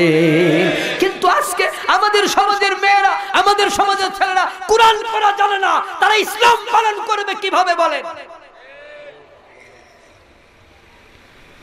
শোনো ভাই মুআল্লিম, কোরআনের দাও তালিম, কোরআনের সুয়ালা গিলে পালায়া যাইবে জালিম রে, পালায়া যাইবে জালিম, ঠিক কিনা বলে? নিজে তুমি কোরআন পড়ে ভাবছো একা যাবে তোরে, নিজে তুমি কোরআন পড়ে ভাবছো একা যাবে তোরে, আখেরে সবই তোমার ফাঁকা, কেউ না দিবে তোরে দেখা। কোরআন না পড়িয়া যে গেল মরিয়া, কবরে থাকবে একা একা, কেউ না দিবে তোরে দেখা। চিৎকার দিয়ে বলেন মারহাবা। সম্মানিত বন্ধুগণ আমার, তাহলে আমাদের মরতে হবে, এর ভিতর কোনো সন্দেহ আছে? তাহলে মরার পরে আমাদের প্রশ্ন করবে মান রব্বুকা, তোমার রবকে, ওমা দীনুকা, তোমার দিন কি? এই দিন যদি আমাদের ইসলাম বলতে হয়, তাহলে আমাদের কোরআন জানতে হবে, কোরআন মানতে হবে এবং কোরআনের জিন্দেগি গঠন করতে হবে। আমরা রাজি আছি কি নাই? আল্লাহ আমাদের তৌফিক দিন, বলেন আমিন। আরে জোরে বলেন আমিন। এরপরে বলা হবে আমার নবীকা, তোমার নবীকে। যদি বলেন আমাদের নবী নবিয়ুনা মুহাম্মাদুর রাসূলুল্লাহ সাল্লাল্লাহু আলাইহি সাল্লাম, কবরের ভিতরে নবীরে দেখানো হবে, দেখিয়ে বলা হবে মা কুনতা তাকুলু ফি হাযার রাজুল, বলা হবে তুমি কি এই লোকটারে চেনো, তুমি কি এই লোকটারে জানো? যদি মুমিন হয় তাহলে বলবে হাযা নবিয়ুনা মুহাম্মাদুর রাসূলুল্লাহ, সবাই পড়েন সাল্লাল্লাহু আলাইহি সাল্লাম, ইনি আমার নবী মুহাম্মদ সাল্লাল্লাহু আলাইহি সাল্লাম। এই কথা বলা যাবে কি কাল করলে জানেন? লাকাদ কানা লাকুম ফি রাসূলিল্লাহি উসওয়াতুন হাসানা, রাসূলের জীবন আদর্শই হলো তোমাদের জন্য উত্তম আদর্শ। রাসূলের আদর্শের ভিতরে আমাদের এক নাম্বার দাড়ি নাই, ঠিক কিনা বলেন? আবার দাড়ি আছে তো নামাজ নাই, ঠিক কিনা বলেন? নামাজ আছে তো আছে। কোন জামানায় এলাম আমি, পেলাম কি সমাজ, লোক দেখানোর জন্য চলছে অধিকাংশ নামাজ, ঠিক না বেঠো? নামাজ পড়ে কারে দেখানোর জন্য? লোক দেখানোর জন্য। মুরগির মতো ঠুক ঠুক করে দুইটা সিজদা মারে, আর মনে হয় যে মুসল্লিদের ঘাড় ভেঙে ফেলাচ্ছে আগে বেরোনোর জন্য, ঠিক কিনা বলেন? নামাজ, এরকমের নামাজ মানুষকে আল্লাহর জান্নাতে নিতে পারে না। কেমন নামাজ হবে? হযরত আলী রাদিয়াল্লাহু তাআলা আনহুর পায়ের ভিতর তীর ঢুকেছে, তীর বের করা যাচ্ছে না। উমর কয় আলী নামাজে দাঁড়াক। শুনতেছেন আপনারা? আলী নামাজে দাঁড়ালেন, উমর এক টান মেরে তীর বের করেছে, আলী টের পেল না, আর আমারে মশাই কামদাইলো, আমি টের পাই। তাহলে বুঝতে হবে আলীর নামাজ আর আমার নামাজ এক নামাজ না। রাসূল কোন এক জায়গা থেকে যুদ্ধ করে ফিরতেছিলেন, পথিমধ্যে সন্ধ্যা হয়ে গেল। সাহাবীদেরকে বললেন আমি রাত যাপন এখানে করব। পাহাড়ি এলাকায় তাবু স্থাপন করলেন, তাবু গেড়ে তাবু বেঁধে। এরপর রাসূল সেখানে আপনার রেস্ট নিচ্ছেন। বললেন আজকে পাহারা দেবে কে কে? একজন আনসার আর একজন মুহাজির দাঁড়িয়ে বলল পাহারা আমরা দেব, যাও, ওই পথে শত্রু আসার সম্ভাবনা বেশি, তোমরা ওখানে চলে যাও। দুজন সাহাবী চলে গেল, পরামর্শ করলো আমরা দুজনে যদি একসাথে রাত জাগি, একসাথে ঘুমায় পড়ার সম্ভাবনা বেশি, আমরা একজনে রাত জাগবো, একজন ঘুমাবো। যে দাঁড়িয়ে থাকবে তার ঘুম আসলে ঘুমানো ব্যক্তিরে দাঁড় করিয়ে দেবো। এরপরে একজন ঘুমিয়ে গেল, একজন পাহারা দিতেছে। পাহারা দিতে দিতে শত্রু যখন নাই, তখন জেগে কি করব? আমি নামাজ আদায় করি। নামাজ আদায় করতেছে, দূর থেকে একটা শত্রু এসে তীর মেরে পরীক্ষা করতেছে ওটা মানুষ না গাছ। বিকালবেলা কিচ্ছু দেখলাম না, সন্ধ্যাকাল ওখানে কে দাঁড়িয়ে আছে, একটা তীর মেরেছে, ডান বাহুতে তীর লেগেছে, এক চুল নড়ে নাই। দ্বিতীয়বার তীর মেরেছে, বাম বাহুতে লেগেছে, নড়ে নাই। দুইটা তীর লাগার পরে তাড়াতাড়ি করে নামাজ শেষ করে পাশের সাহাবীরে ডেকে তুলেছে। রাসূলুল্লাহর খবর দাও, শত্রু এসে গেছে। সাহাবী ঘুম থেকে জেগে বলে একটা তীর যখন লাগলো তখন কেন ডাকলে না? রাসূলের সাহাবী বলেন আল্লাহর বান্দা, আমি নামাজে দাঁড়াইছিলাম, নামাজের ভিতরে সূরা কাহাফ পড়তেছিলাম, আমার এত মজা লাগতেছিল। ও একটা তীর মারার পরে আমি চিন্তা করলাম, আমার মনে হয় আর মারবে না, আমি কাহাফ পড়তেই থাকি। সুবহানাল্লাহ কইবেন না? নামাজের ভিতরে মজা লাগে কি জন্য জানেন? যদি কোরআন শরীফ কেউ বোঝে আর কোরআন শরীফ পড়ে যে, আর পিছন থেকে যদি কোরআন শরীফ বোঝা যায় কি পড়তেছে হুজুর, তাহলে নামাজের ভিতর মজা বেশি লাগবে। আর যদি ইমাম যা পড়েন তা বোঝা না যায়, নামাজের ভিতর মজা লাগবে না। কি করে মজা লাগবে? কারণ আপনি তো বুঝতেছেন না। বন্ধুগণ আমার, রাসূলের সাহাবী বলতেছে, আমার দ্বিতীয় তীর যখন মারলাম, আমি মনে মনে ভেবে নিলাম আমার তীর মারা থামাবে না, তৃতীয় তীরও আমারে মারবে। দুইটা তীর আমার দুই পাশে লেগে গেছে। এখন যদি তৃতীয় তীর আমার কলিজা ভেদ করে ঢুকে যায় আর আমি যদি মারা যাই, রাসূল শত্রু আক্রান্ত হবে, এই টেনশন যদি আমার মাথার ভিতর না আসতো, আল্লাহর কসম করে বলে আমি সূরা কাহাফ শেষ না করে সিজদায় যেতাম না।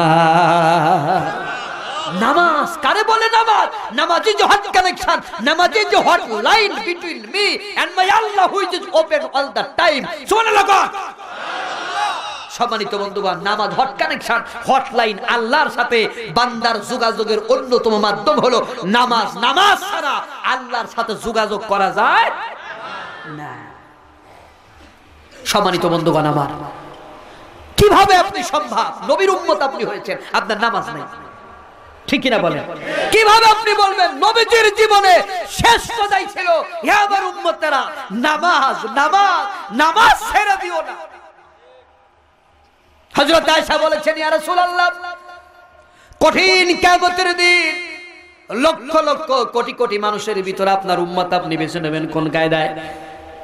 নবী আমার বললেন, আয়েশা, 1000 ঘোড়ার ভিতরে যদি একটা সাদা কপালওয়ালা ঘোড়া ছেড়ে দিয়ে যায়, ওই ঘোড়া পাওয়া কষ্ট নাকি? আয়েশা বলেন, না, কষ্ট না। নবী আমার বললেন, আয়েশা রে, কঠিন কিয়ামতের দিন যারা আমার উম্মত হবে, ওদের কপালে নূর চমকাইতে দেখবো, আমি ওই নূর দেখে দেখে আমার উম্মতদেরকে আমি বেছে নেব। সুবহানাল্লাহ। যাদের কপালে নূর চমকাবে না, কিয়ামতের ময়দানে ওদের বাঁচা হবে না।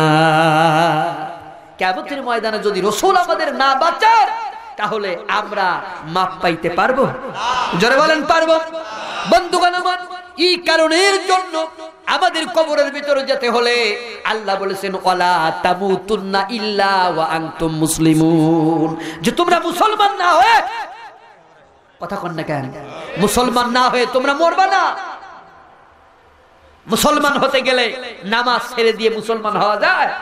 যায়না। বাইনাল আবদি ওয়া বাইনাল কুফরি তারকুস সালাহ, আল্লাহর বান্দা আর কাফেরের ভিতর পার্থক্য হলো নামাজ। সুতরাং ও মুসলমানেরা, নবীজির উম্মত কোনোভাবেই হওয়া যাবে না যদি আপনি নামাজ ছেড়ে দেন, ঠিক কিনা বলেন? ও রাসূলের উম্মত হওয়া যাবে না যদি আপনি কোরআনকে সুন্দরভাবে পড়তে না পারেন। এই জন্য যদি আপনি মরবেন আগামী কালকে, যে কোনো মুহূর্তে আপনার মরণ হবে, এখনই আমাদের মরণ হবে, এ বিশ্বাস আমাদের আছে কিনা? তো বিশ্বাস যদি থেকে থাকে, এখন থেকে আমাদের নিয়ত করে ফেলতে হবে যে ইনশাআল্লাহ যদি আগামী কাল পর্যন্ত বেঁচে থাকি, নবীর উম্মত হওয়ার জন্য আমরা আল্লাহর কোরআন পড়ব এবং নামাজ শুরু করব ইনশাআল্লাহ। কারা কারা করব একটু আল্লাহর হাত তুলে দেখাই। নারায়ে তাকবীর, আরো জোরে নারায়ে তাকবীর।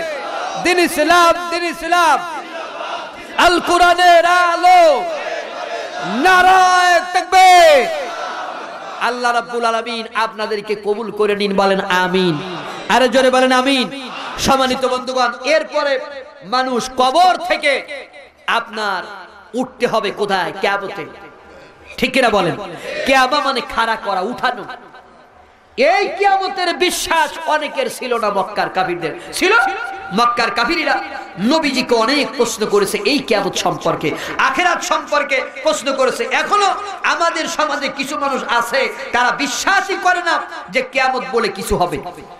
তারা বলে যে মরার পরে আম বাগান দিয়ে বাঁশ বাগান দিয়ে আমাদের টানুক, যা করুক তাই করুক, মরার পরে যা হয় হবে, কিন্তু বেঁচে থাকতে আমরা আনন্দ ফুর্তি করে নেই। মক্কার কাফিরদের প্রশ্ন ছিল যে ওয়াকালু আইদা কুন্না ইজাবা ওয়া রুফাতান আইন্না লামাবউসুনা খলকান জাদিদা, যে আমরা মরে যাবার পরে আমরা যখন হাড় এবং মাটিতে পরিণত হয়ে যাব, তখন কি আমাদের আবার উঠানো হবে? আল্লাহ রাব্বুল আলামিন নবীজিরে শিখাই দিলেন, তুমি বলে দাও কুল কুনু হিজারাতান আও হাদিদা, তুমি পাথর হও আর তুমি লোহা হও, কিয়ামতের মাঠে আল্লাহ তোমারে উঠাবে। ঠিক কিনা বলেন? কে উঠাবে? আল্লাহ উঠাবে। কেমন করে উঠাবে যাবেন? শুধু উঠাবে না, সেদিন এমন এক প্রচন্ড ঝাঁকুনি হবে, মানুষ মাটির ভিতরে যা আছে তখন মাটি সব বের করে দেবে, সমস্ত কিছু বের হবে। মানুষগুলো পাগলের মতো মাতালের মতো ছুটতে থাকবে। ইয়াউমা ইয়াকুনুন নাসু কাল ফারাশিল মাবসুস, সেদিন মানুষগুলো পতঙ্গের মতো বিক্ষিপ্ত হয়ে বের পড়বে। অতাকুনুল জিবালু কাল ইহনিল মানফুস, সেদিন পাহাড়গুলো ধুনিত তুলা, তুলারে বাড়ি দিলে যেমন আকাশের ভিতরে তুলা উড়তে থাকে, ওরকমের পাহাড়গুলো তুলার মতো উড়তে থাকবে। এই সমস্যা কথা বলা যাবে না, তুলার মতো উঠতে থাকবে। এরপরে আল্লাহ বলেন ইদা শামসু, এরপরে আল্লাহ বলেন যে আপনার পৃথিবীর ভিতরে যা কিছু আছে সব কিছু পৃথিবী বের করে দেবে, কিচ্ছু সেদিন ঢেকে রাখবে না। মানুষগুলো বলবে যে অকালুল ইনসানু মালাহা, সেদিন মানুষগুলো বলবে যে হলো কি, কি হলো, এমন আচরণ করতেছে কেন? আল্লাহ রাব্বুল আলামিন সেদিন বলবে বান্দারা, আমি যে ওয়াদা করেছিলাম কিয়ামতের, আজকে সেই কিয়ামত শুরু হয়ে গেছে। সব কিছু ধ্বংস হয়ে যাবে, লন্ডভন্ড হয়ে যাবে।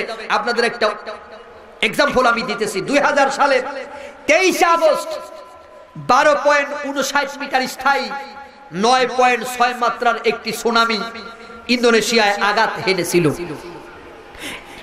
তাহলে কয় মিনিট স্থায়ী ছিল? 13 মিনিট হতে 1 সেকেন্ড কম। শুনতেছেন আপনারা? আর মাত্রা ছিল 9.6। এত করে ইন্দোনেশিয়া শুধু লোক মারা গিয়েছিল 2,02,800 জন। আল্লাহু আকবার বলবেন না? ভারতে লোক মারা গিয়েছিল 2,500 জন। থাইল্যান্ডে লোক মারা গিয়েছিল 10,313 জন। শ্রীলঙ্কায় লোক মারা গিয়েছিল আপনার 30,882 জন। ইউরোপীয় পর্যটক মারা গিয়েছিল 2,000 জন। নিখোঁজ ছিল 7,000। মাত্র 12.59 মিনিটের একটা ভূমিকম্প, সুনামি, যা মাত্র 9.6 মাত্রা, এর কারণে যদি এত মানুষ মারা যেতে পারে, আর পৃথিবীকে সেদিন আছড়ানো হবে, পাহাড়গুলো পৃথিবীর উপর আছাড় মারা হবে, পাহাড়গুলো তুলার মতো উঠতে থাকবে, সেদিন বলেন আমাদের অস্তিত্ব থাকবে? কথা বলেন, থাকবে? সেদিন আমাদের অস্তিত্ব থাকবে না। আল্লাহ বলেন ইয়া আইয়ুহান নাসুত্তাকু রাব্বাকুম ইন্না যালজালাতিস সাআতু শাইউন আযীম, হে মানব মণ্ডলী, তোমরা তোমাদের প্রভুকে ভয় করো, নিশ্চয়ই কিয়ামতের কম্পন এক প্রচন্ড ব্যাপার। ইয়াউমা তারাউনাহা তাজহালু কুল্লু মুরদিআতিন আম্মা আরদাআত, সেদিন তুমি দেখবে যে স্তন্যদায়িনী মা তার সন্তানের কথা ভুলে গেছে। আল্লাহু আকবার করেন। সেদিন গর্ভধারিণী মার গর্ভ খসে পড়বে, তার ভয়ে। সেদিন তুমি মানুষদের দেখবে মাতালের মতো, ওরা পাগল নয়, মাতাল নয়, ওরা আল্লাহর ভয়ে সেদিন পাগল হয়ে যাবে। কে করছে? জোরে বলেন। ফাইদা বারাক বারিকল বাসার ওয়াখাসাফাল কমার ওয়া জুমিআশ শামসু ওয়াল কমার, সেদিন দেখবে চাঁদকে আলোহীন আর চাঁদ আর সূর্যকে একাকার করে দেওয়া হবে, সব কিছু অন্ধকার হয়ে যাবে। সেটা হবে কিয়ামত। ঠিক কিনা বলেন? কাল্লা লা ওয়াজারা ইলা রাব্বিকা ইয়াউমা ইযিনিল মুস্তাকার, আল্লাহ বলবে সেদিন যে আজকে আমার দরবার ছাড়া তোমাদের পালাবার কোনো রাস্তা নাই। সেদিন একটা মাত্র রাস্তা, কোন নেতার কাছে যাওয়া যাবে না। সেদিন কোন নেতারে খুঁজেও পাওয়া যাবে না, যাবে? যাবে না। সেদিন কোন আমার মতো হুজুরকে পাওয়া যাবে না। আল্লাহ বলেন যে আমার পথ দরবার ছাড়া আজকে তোমাদের যাবার কোন রাস্তা নাই। মানুষগুলো সেদিন দৌড়াইতে, সূর্যের এত তাপ হবে, সূর্যের তাপে ঘিলু ফেটে চোখ, নাক, মুখ, কান দিয়া বের হতে থাকবে।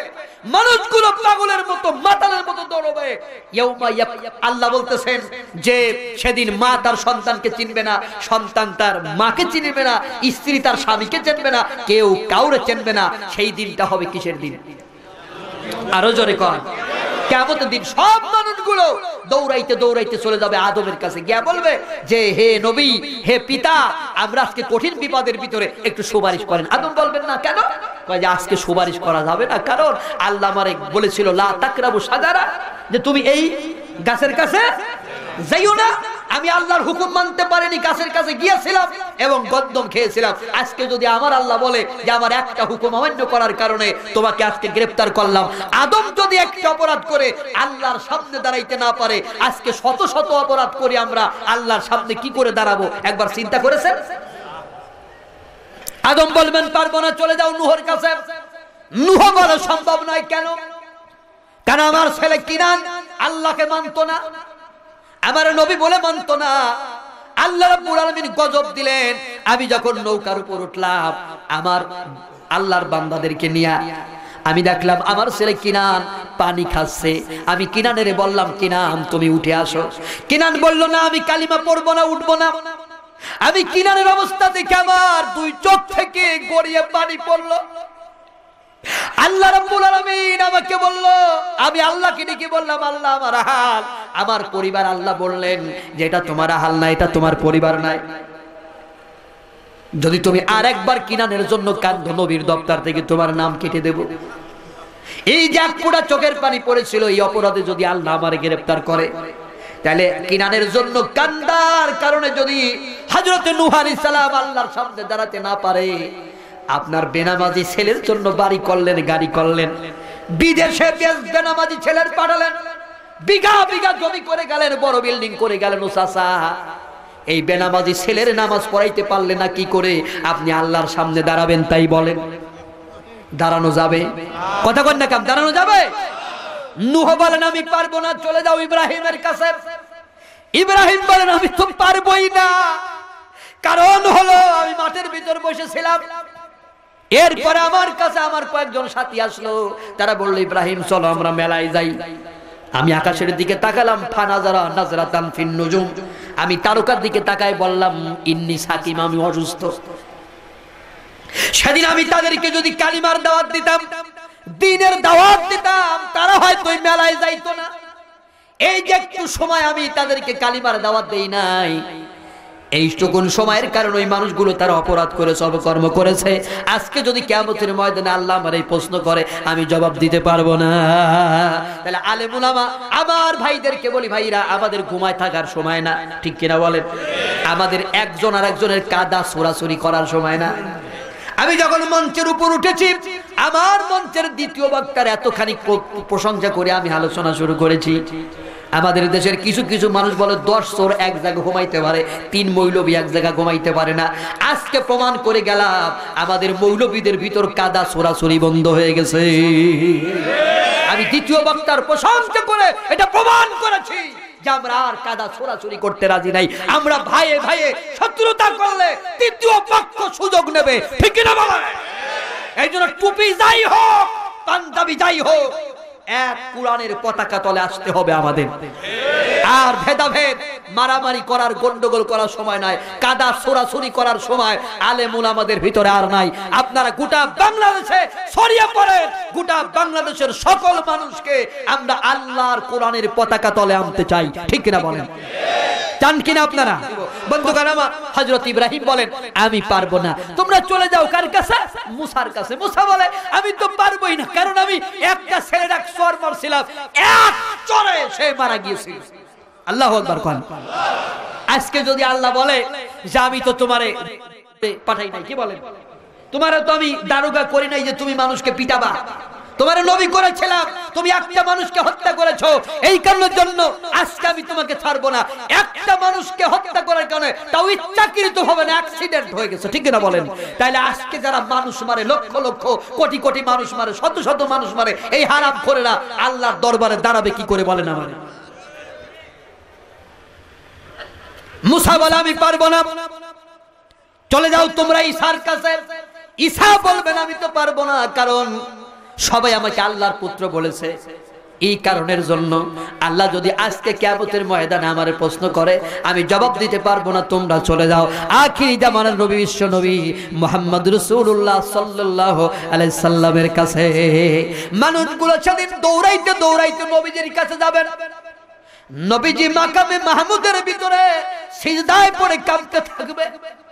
কত কাল পরে কাঁদবেন, আল্লাহ ছাড়া কেউ জানেন না। নবীজি আল্লাহ বলবেন নবীজি তুমি মাথা উঠাও। নবীজি বলবেন, আল্লাহ আজকে যদি আমার উম্মতদেরকে ক্ষমা করে না দাও, আমি নবী কখনোই মাথা উঠাবো না।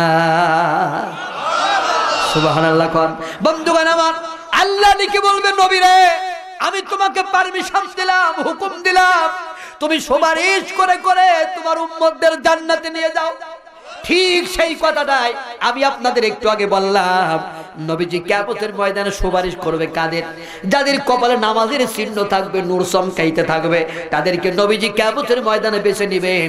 আর যাদের কপালে নূর চমকাবে না, নবীজি কিয়ামতের ময়দানে ওদের বাঁচবে না।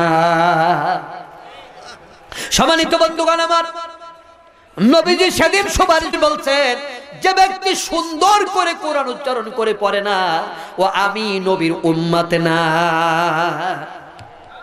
তাহলে বলেন, যে ব্যক্তি কোরআন সুন্দর করে পড়ে না, ও আমি নবীর উম্মত না। তাহলে যে নবীর উম্মত না, সে কি আল্লাহর জান্নাতে যাবে? কথা বলেন, যাবে? তাহলে আমাদের করণীয় কি? কি করলে আমরা জান্নাতে যাইতে পারবো?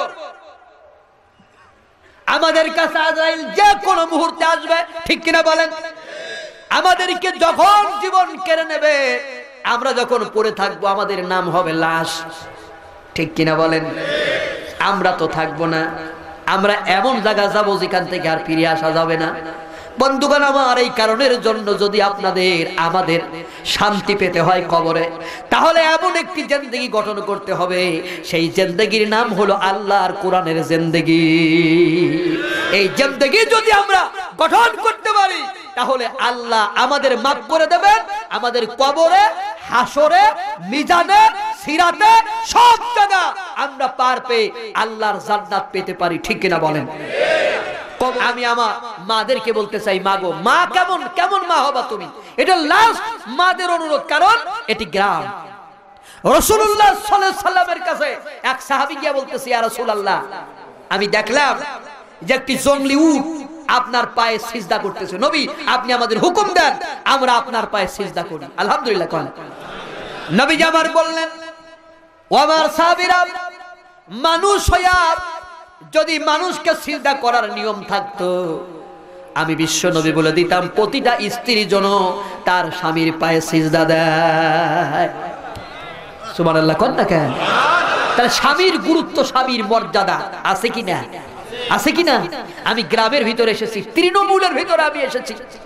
আমি মাদেরকে বিনয়ের সাথে বলে যাই, মা গো, স্বামীর খেদমত করবা আর শ্বশুর শাশুড়ির খেদমত করবা। একটা গল্প আপনাদের আমি শোনাবো। এটি হলো, আমার কাছে একটা চয়নিকা বই ছিল। এই চয়নিকা বই পঞ্চম শ্রেণীতে আমি পেয়েছিলাম। সেই চয়নিকা বইয়ের ভিতরে একটা গল্প ছিল এমন, ভাইরা কষ্ট হয়েছে, যে একটি ছেলে তার বাবাকে খেতে দেবে না। আছে না এরকম? তো বউরে বলেছে, কি করা যায় বলো তো? তো বউ কাছে যে বাজার থেকে একটা ঝুড়ি কিনে আনো। ঝুড়ি কিনে বাবাকে, ঝুড়ি চেনেন? ঝুড়ি কি বলে আপনাদের লাগে? না, ঝুড়ি, ঝুড়ি ওই যে মাথায় করে মাটি কাটে, ঝাঁকা, ঝাঁকা। বাজার থেকে একটা ঝাঁকা কিনে আনো। ঝাঁকা কিনে বাবাকে ওর ভিতর ভরে ফেলে দাও। তা ছেলে হাত থেকে একটা ঝাঁকা কিনে আনছে। ঝাঁকা কিনে রাত্রবেলায় বউরে করছে, বউ, বাবা তো একটু ভালো খাওয়াই দিও, একটু ভালো পোশাক পরিয়ে দিও বাবাকে জনমের মতো। এটা বলেছে। সকালবেলা বাবাকে যখন ঝাঁকার ভিতর ভরতেছে, তার ছোট ছেলে পাশে দাঁড়িয়ে করছে, বাবা, দাদুরে নিয়ে কোথায় যাচ্ছ? ফেলে দিতে? বাড়ি খালি করবা? এটা তো ভালো কথা, আমি খেলতে পারবো বাড়ি খালি হলে।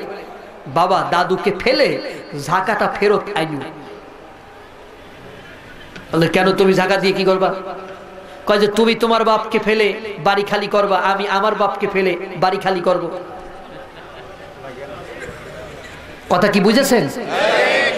তোমার আর আমার ভিতর পার্থক্য হবে এই যে তুমি নিজে টাকা কিনে, টাকা দিয়ে ঝাঁকা কিনে তোমার বাপরে ফেলতেছো, আর আমি তোমার কিনা ঝাঁকায় তোমার ফেলবো।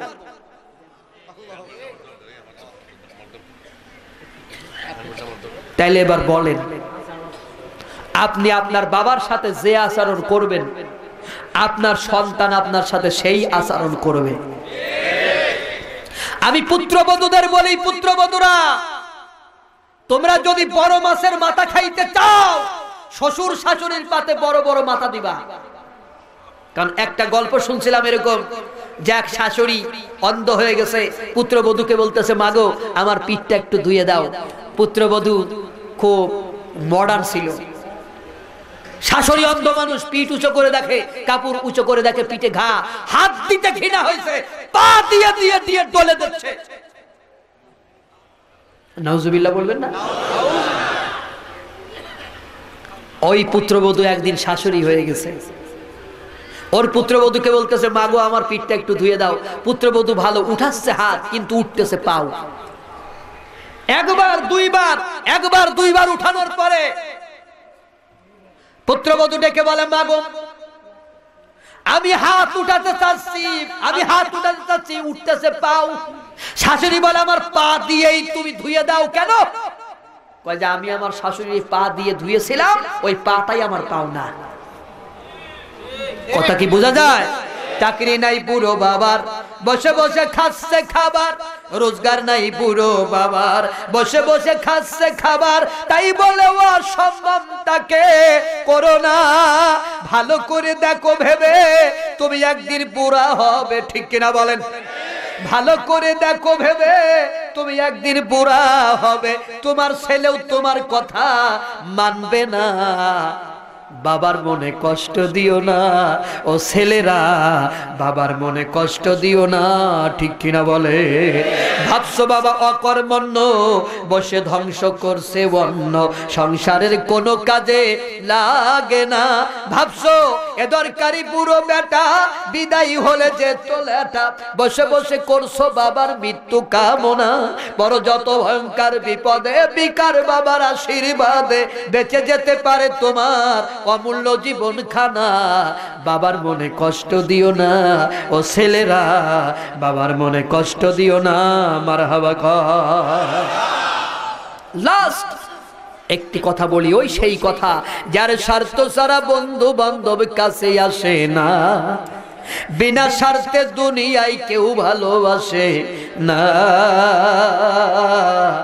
স্বার্থ ছাড়া ভালোবাসে বলেন না কেন?